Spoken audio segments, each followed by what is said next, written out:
pharmacy downtown, the emergency room. Somebody, went with the guy in the ambulance, because he was under.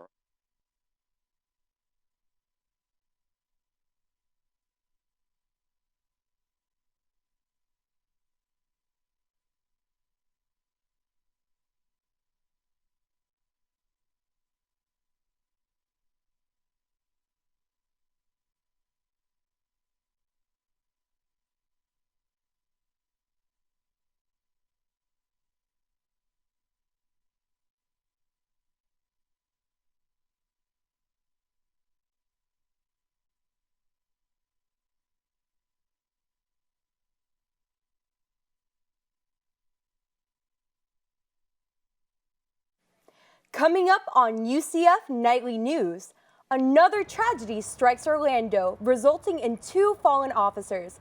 Find out what Orlando police are doing to end the manhunt for their murderer. Plus, a memorial for a fallen officer is allowing the community to pay their respects.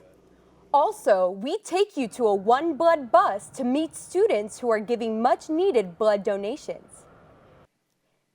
In sports, UCF's tennis team is getting a new home field. Cami Hernandez has details on the new location. Nightly News starts now.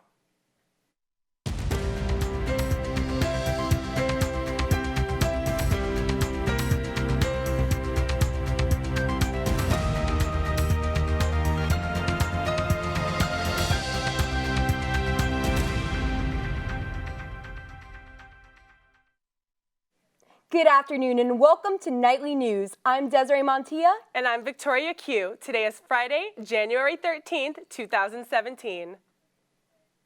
The search is still on for the man police say killed Master Sergeant Deborah Clayton. We spoke with Clayton's sister and former co-workers about her service to the community. Nikki Anita Hui Young remembers her sister, Master Sergeant Deborah Clayton, as a protector of the Orlando community. She died doing what she loved most out of her career was to serve and protect. Clayton was one of 2 law enforcement officers killed Monday morning. Police suspect her killer to be Markeith Lloyd. During a press conference, Chief of Police John Mina addresses the efforts of the current manhunt by Orlando police. Anytime a person guns down a law enforcement officer in broad daylight, the way that Markeith Lloyd did, we're going to use all the resources possible. Captain Angelo Nieves of the Orange County Sheriff's Office says this tragedy hits home to Orlando law enforcement. It's very tragic. It's very sad. It's something that's emotional for us, but we still have to maintain our professionalism to try and get the job done because we want to stay focused in order to make an arrest and get this individual who's very dangerous off the streets. Flowers and wreaths continue to pile up at the memorial. For Young, this tragedy shines a light on how the Orlando community unites. We can unite, and the community that she fought so hard for, they hear. Young hopes to see justice served for her sister. Reporting in Orlando, Desiree Montilla, UCF Nightly News. The reward for Markeith Lloyd now reaches $100,000. If you have any information, please call Crime Line at 800-423-8477. The community continues to pay tribute to fallen Master Sergeant Deborah Clayton. The Walmart on Princeton Street is now the site of a memorial. The memorial lies where tragedy occurred earlier this week. Shoppers stopped by and placed flowers and balloons to remember Sergeant Clayton's service to Orlando. Others paid their respects through candles and even letters within the Walmart parking lot. Clayton served with the Orlando Police Department for 17 years. Master Sergeant Clayton's funeral will take place this Saturday at 2 p.m. at First Baptist Orlando. An outpour of tributes for Deputy First Class Norman Lewis and Master Sergeant Deborah Clayton are now being shared on social media. Here are some things the community had to say. The Chick-fil-A next to campus set a missing man table for Deputy Lewis. He was a regular there who ordered nuggets and a fruit cup. The Facebook post says his smiling face will be truly missed. The UCF Police Department tweeted out this photo of the 2 fallen officers, saying they are heroes and knights forever. And Chief Mina tweeted these photos of Master Clayton out in her community. It reads in part, "A hero remembered never dies." The CFE Arena security measures will be more advanced starting this semester. CFE Arena staff say metal detectors will line the front of the arena during all major events. Students who plan to attend large-scale events like basketball games or concerts will now have to walk through metal detectors. CFE employees say from now on, this new form of security will be the protocol. UCF PD's Community Relations Officer stresses that the new security system is not meant to hinder people from getting into the arena, but rather an action made to help students feel safer on campus. The reason for the metal detectors is just another level of security here at the university. We want everybody to be safe, and this is just one of those measures that we're going to have to take. Only scan your body, but can pinpoint where exactly on your body the detection is located. For now, this new security will only be seen at the CFE Arena, but police officials say you never know what will happen in the future. An expelled UCF student has filed a lawsuit against the school. He says the university did not afford him due process. Matty Ace Noel was arrested in 2012 at the Academic Village. Police arrested Noel on burglary and battery charges. Court records show he was not convicted of those charges, but put on probation. Noel says student conduct didn't take into account his medical history in a letter he wrote to the judge.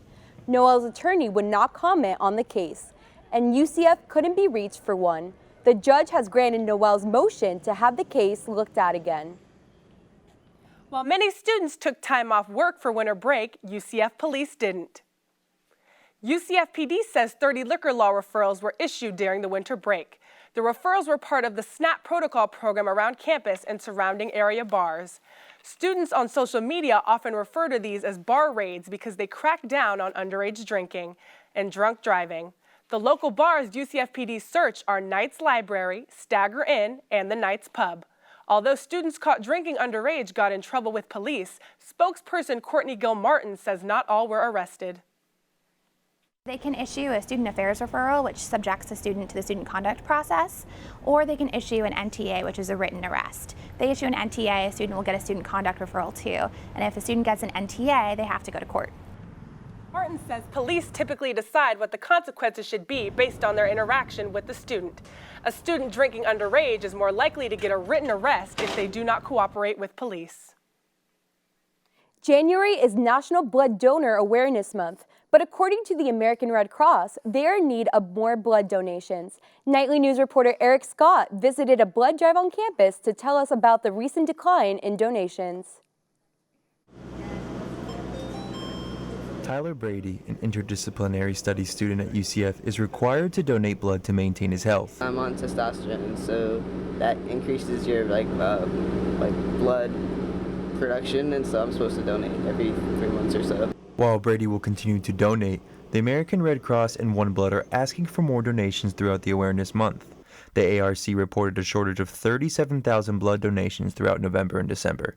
Some students, like Cassidy Russell, believe it's all about awareness. Once you do become more aware and you see the things happening around you, like pulse or something like horrible like that, then you really think to yourself, oh, like maybe I should go give blood. Pat Michaels, spokesperson for One Blood, echoed Russell's comments. Michaels says donating blood regularly can make an impact when the community needs it most. If you'll remember the pulse shooting, we had a number of people donating immediately after, but the people who donated 3 to 4 days before the pulse shooting were the people who made the impact. Michael says that 30 pints of blood are filled on campus at this One Blood location each day, which in return saves 90 lives.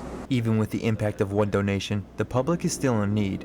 And for Brady, the answer to the lack of donations is simple. You can't really make blood in a factory, so if you can, you should. The ARC credits intense holiday schedules for the lack of donations, but they hope donations increase throughout the awareness month. Reporting in Orlando, Eric Scott, UCF Nightly News. Students and faculty will continue to have the opportunity to visit blood drives on campus throughout the semester. For more information on the blood drive schedule and events, visit oneblood.org. It looks like we'll have another beautiful day in Central Florida. Leah, what is the weather looking like outside? Hey guys, so it looks mostly cloudy right now, and unfortunately the cold front that we had come through is kind of come and gone, so we should expect a lot hotter days. Let's go ahead and look at the current forecast. Right now, it is currently 78 degrees outside with the humidity at 65%. The winds are coming from the east at 8 miles per hour and 20% chance of rain. I'll tell you what's coming up statewide and whether the plans that you have are going to be affected by the weather later in the show. Thank you, Leah. Before we go, we want to take a final moment to remember the two fallen knights, Master Sergeant Deborah Clayton and Deputy First Class Norman Lewis, through a moment of silence.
According to UCF's yearly admission statistics, transfer students are the majority on campus.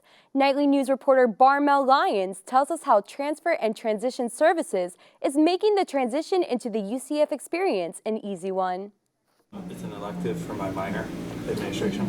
School is back in session, and senior Michael Riley says when he initially came to UCF as a transfer student, the experience was a shocking one. When I first transferred in, I had that euphoria feeling. I was like really excited to come here.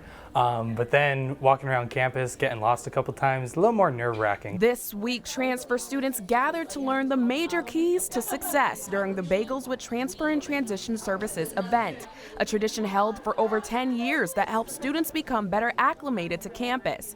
Graduate Assistant of Engagement Afia Charles says that their events can help ease transfer shock. So with our events, we're showing you, hey, there's people who've been in your situation that's going through what you're going through. Come to our events, meet these people, and help them help you. Transfer and Transition Services is located here at Howard Phillips Hall. According to UCF yearly admission statistics, transfer students make up to 54% of the UCF student population, making them the majority here on UCF's campus. The Director of Transfer and Transition Services, Jason Dodge, says the goal for these students is graduation. Our goal for all of those students is to ensure that they succeed at whatever their goal is in life. And so we assist them in their academics and provide them with the resources and services that they need in order to successfully be retained and then ultimately graduate. Michael feels like he's finally found a family at UCF. made me feel like I had friends here, and then possibly, you know, family. That feeling of you're welcomed and you're accepted here is an amazing feeling. UCF Transfer and Transition Services strives to make the campus a home away from home for all transfer students. In Orlando, Barmel Lyons, UCF Nightly News. Transfer Student Services plans to hold more events on campus this semester. For more information on Transfer and Transition Services, you can visit transfer.sdes.ucf.edu. The Office of Transfer and Transition Services has students competing in a unique way. This week, the Unite Ambassadors hosted a scavenger hunt in the Student Union for new transfer students. Students were welcomed with a brief presentation on UCF and free food. The theme of the hunt was Star Wars, and students were divided into groups named after the movie's characters. The groups had to travel throughout the Union searching for important places located there. For general information or to find out about upcoming events with TSS, visit transfer.sdes.ucf.edu. When we come back, will you need a jacket as you head out the door tomorrow? Leah Fernandez has your forecast so you can make your plans for the long weekend. Plus, the new year means new fitness goals, which has the Recreation and Wellness Center crowded. We have reactions on how the staff is managing the madness.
Students hoping to grab a bite between classes in the Union now have a new option. Chili's replaced Wackadoos after UCF struck a deal with food service company Aramark. The restaurant is a sit-down eatery, but students must order at the register first. Wackadoos closed after the contract signed gave Aramark full rights to Union restaurants. This location does not offer a full menu. Chili's is open Monday through Friday at 10:30 and Saturday and Sunday at 11.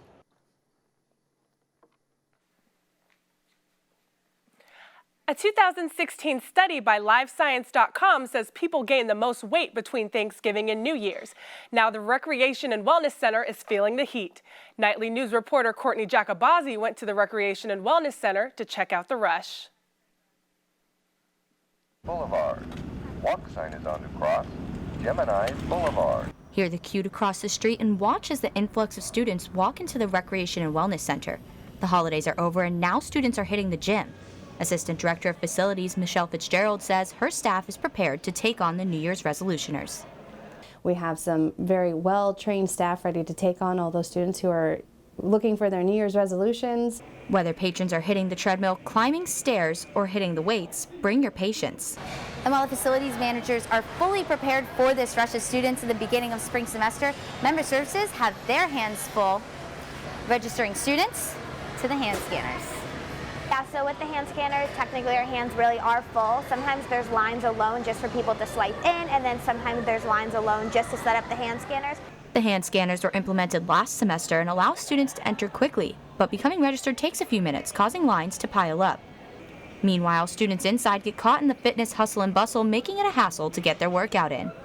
It's pretty tough, you know, get out of class, try and come late. Everyone has the same mindset, so you get here, all the machines are taken, can't find the one you want, so it's just a challenge sometimes. Employees anticipate the rush to only last a few weeks, allowing students to get in and out quicker. Reporting from the Recreation and Wellness Center, Courtney Jacobazzi, UCF Nightly News. If your hand was registered in the fall, you do not have to register again. However, if you have not registered your hand to the hand scanners, RWC employees ask that students please come before 4 p.m. UCF police have posted an alert on campus vending machines. UCF police put up new flyers over winter break to keep an eye out for Stephen James Marshall. UCF PD reports that Marshall was trespassed from UCF in 2014. Marshall was arrested last November by UCF PD on charges of coming to campus and breaking into vending machines for money. He even kicked in his holding cell at the UCF Police Department. Marshall bonded out of jail but is known to return to campus. UCF PD is actively searching for him and urges anyone who sees him to call 911. A long weekend is upon us and students are probably trying to make plans. Will the weather hold up for us this weekend, Leah? Thanks, guys. So it looks like around the state, it's pretty consistent temperatures in the 70s. We have 77 in Tallahassee, 79 in Tampa, 74 in Jacksonville, Miami 76, and for once, Orlando is at 78, hotter than Miami. Let's go ahead and see if you need an umbrella for the weekend. So it looks like there is a lot of low chance of rain, only 0% across the board, except for in Tampa and Miami, it's 20%. Let's go ahead and look at our weather forecast for the 5-day weekend. So on Saturday, we have a high of 76 and a low of 58 with no % chance of rain. It's going to be a perfect day for our first basketball tailgate of the season. Sunday and Monday, we have 77 and 78 with a low of 59 and 60.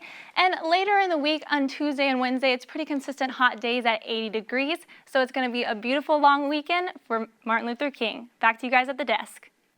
Thank you, Leah. Coming up on Nightly News, the NFL enters the divisional round of the playoffs after concluding the wildcard games. We'll tell you what to expect this weekend. Plus, the United States Tennis Association unveiled a new facility in Lake Nona earlier this week. We'll have your sports update when we come back.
This here with your sports update. This weekend welcomes the next round of the playoffs in the NFL. In the NFC, the Seattle Seahawks will travel to Atlanta to take on Pro Bowl quarterback Matt Ryan and the Falcons. The top seed Dallas Cowboys will host the Green Bay Packers this Saturday night. The Packers are coming off of a 38-13 victory over the New York Giants.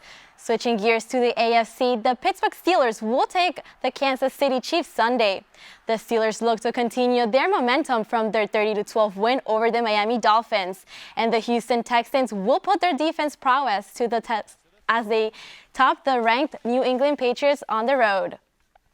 Swinging over to tennis, the United States Association officially opened its national campus doors on Monday in Lake Nona to the public. The new home of American tennis is an open campus for all. Anyone interested in attending a match, playing the sport at any level, or learning how to play are welcome to use the center. Tim Cass, USTA National Campus General Manager, says they hope to be an outlet asset of well-being for our community and our very own Knights. About the partnership with UCF from a varsity sports standpoint. We're also open to the public so the UCF students, faculty, staff can utilize this campus. But the unique piece is being the home of UCF men's and women's tennis. Tomorrow, the men's UCF tennis team will take on the Red Raiders to open up their 2016 dual match in the new courts at 5 p.m. In basketball news, the UCF men's basketball ended 2016 with a 77-53 win over the Owls, where they held them to a record low 11 points in the first half, and brought in the new year with a 48-45 win over visiting East Carolina Pirates. On Sunday, the Knights suffered a 54-49 loss to the UConn Huskies, giving them their first conference loss of the season, but the Knights hope to recover tomorrow. Tailgating can be now enjoyed all year round. This semester, basketball tailgating is available to all Knights. All 60 spots at Memory Mall are filled for the first tailgate of the season tomorrow. For next tailgate, February 4th, all reservations must be done the Sunday before the game. You can catch the boys' ticket to the rim at home tomorrow night. Well, that's all the time we have for sports today. Back to you guys. Thank you, Cammie. That's all our time right now. Thanks for joining us. Remember, you can always keep up with us during the week on our website, nightlynews.ucf.edu. And if you've got a story idea you want us to know about, send it our way. You can reach us at nightlynews@ucf.edu. Thanks for watching and have a good day.